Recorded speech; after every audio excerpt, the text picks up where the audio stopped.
ഒരു മനുഷ്യനെ എത്രത്തോളം താഴാൻ പറ്റും? ഭൂമിയോളം അല്ലേ? പിന്നെ ചവിട്ടാണ് തലയിൽ. ഇങ്ങോട്ട് താഴും. പാതാളത്തിലേക്ക് താഴാൻ മഹാബലിയല്ല, വെറും മനുഷ്യൻ സേതുമാധവനാണ്. ഇനി ഒരിക്കലെങ്കിലും, ഒരു പ്രാവശ്യമെങ്കിലും എനിക്ക് ജയിക്കണോടാ. ഒരു പ്രാവശ്യമെങ്കിലും ധൈര്യം ഉണ്ടാവും. നഷ്ടപ്പെടാൻ ഒന്നുമില്ല എന്ന് തോന്നുമ്പോ, നേടാൻ ഒരുപാടുണ്ട് എന്ന് തോന്നുമ്പോ ധൈര്യം ഉണ്ടാവും. നീ വിഷമിക്കണ്ട, ഒക്കെ ശരിയാവും. മിണ്ടരുതാ വാക്ക്. ശരിയാവും അത്രേ. കേട്ടു തുരുമ്പിച്ചു. ജീവിതത്തിൽ 1000 വട്ടം എന്റെ മനസ്സ് എന്നോട് പറഞ്ഞിട്ടുണ്ട് ശരിയാവും.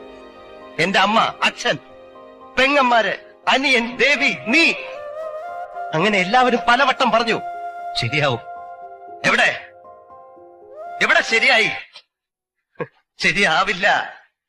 സേതുമാധവൻ ഒരിക്കലും ശരിയാവില്ല.